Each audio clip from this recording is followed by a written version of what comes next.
Well, Tim, a Merry Christmas to you, first of all, from all of us at the club. You too, and all the supporters that turn up today as well. Thank you very much. Dover 4-0.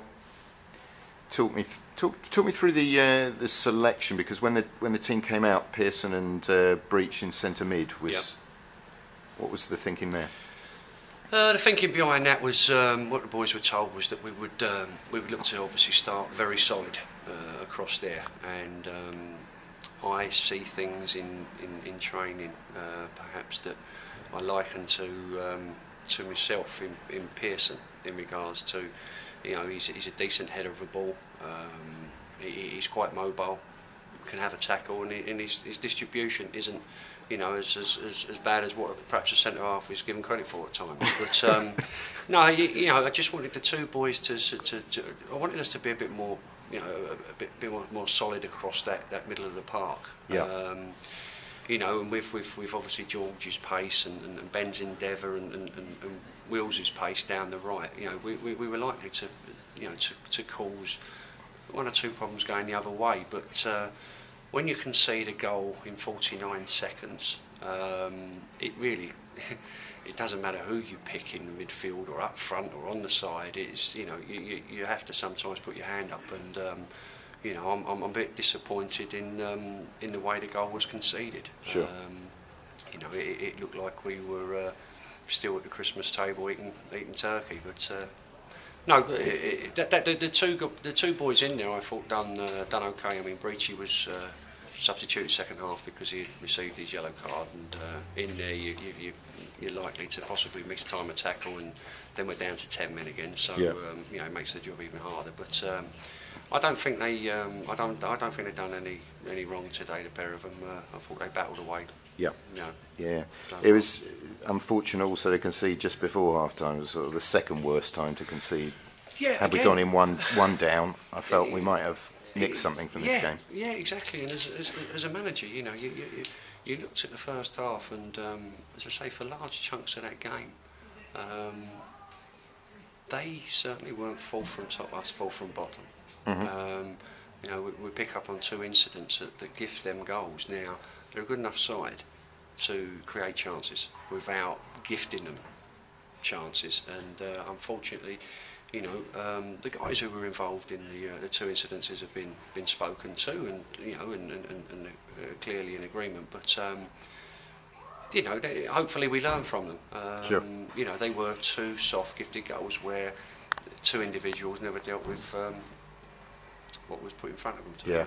So at half time, what did you say to them? Were you pissed off? Were you angry, or were you quite calm in the dressing room at half time? Because I thought we'd come out like tigers second half, and it didn't quite seem to happen. You have to stay constructive. I mean, it's you know, there's an anger in the voice, and there was a disappointment in the voice in regards to what I've just said. That, you know, for fair chunks of that game, they gave as good as they got in many areas, and you know, I just want the boys to truly believe that they're good enough, that they can compete with the top sides in this league.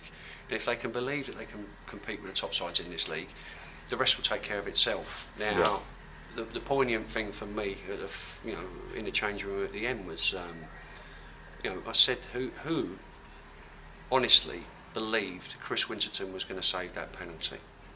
I had one hand. Mm-hmm. Paul Lima. Go up.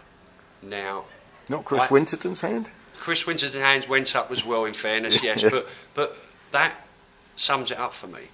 The team truly didn't believe that their goalkeeper was good enough and able enough to stop a penalty. Right. He's a great penalty stopper, Winterton. There you go. But when he saves a penalty, the difference again in being top and being bottom, the guy followed up, believing the goalkeeper was going to save it. Yeah. Saves it. He's on unmarked, 5 yards from goal, taps it in. Yeah, I have to say that was a sort of low for me in the game, was that one of our lads didn't get there first. There you go, because again, as I say, it's that belief. They need to have that belief that, you know, yes, Chris is going to save this penalty, and I'm going to be ready, and I'm going to be the first there to clear it. Yeah. Okay, and that, as I say, across the whole team, really, we need to believe that there's tackles there going to be won. by a man in a green shirt. That we are going to get in front of that defender and stick the ball in the back of the net. And there's got to be a real deep down belief there. And as I say, hopefully we've learnt from it. They're a good side. Don't take nothing away from Dover. They're a very good side. But we've got an equally hard game again on Monday, and it will be carbon copy of what we've just been up against today. On the positive side, debut for John Scarborough for Lewes FC. Tell us a bit about him. Yeah, John's done very well. He was, as I say, there's been a lot of talk about him being released from Bromley, which was a big surprise. But John's a good organiser. He talks well at the back there. A difficult game for him to come in and perhaps debut in. But again, I don't. I pick out John. I pick out Tom, bar in the second half, 1 or 2 slips. Didn't do bad. The 2 in front of him didn't do bad. Lewis, Hamilton, not a bad game. I thought Ben Godfrey was outstanding, with his work rate, and he truly believes. Sure. Ben Godfrey, there's no doubt about it. And but John's experience, he's been there and he's done it, and he'll be invaluable to us. Sure. And is John Scarborough a guy you've worked with before, or is he just a? No, John. I've not been able to work with John, right? Unfortunately, always missed out on John. Right. But as I say, he's become available. Well, it's a great testament to you that he's come to play for us. And a testament fantastic. to John, because he had a host of clubs who were trying to sign him. Sure. And he swapped 1 or 2 clubs that were still pushing up there to a club that got their other. Sure. Well, we have a lot of games coming up in January. I mean, it's going to be packed if the weather holds up and we're all right. So plenty of games to turn it around and build that confidence. Yeah, definitely. I'm sure you will. Yeah, sure. That belief and confidence, and the Western Supermare belief and confidence, the St Albans belief and confidence. They're not fluke performances. That's what that team is capable of, and as I say, they just need to start believing it themselves. Sure. It's a strange thing, football, though, because all that feels like a long time ago already. I mean, it was only a month or so ago, but you sort of, especially with not playing enough games as we haven't, it's all very... That's right, and to be honest with you, I think Monday's game's a great game. Great game for us. It's a team in good form on their own patch, and I want to see a reaction. That's the main thing. I want to see a reaction from them. I want to see that, at the end of the day, guys like yourself, the supporters, a lot of that changing room truly believe that we can achieve.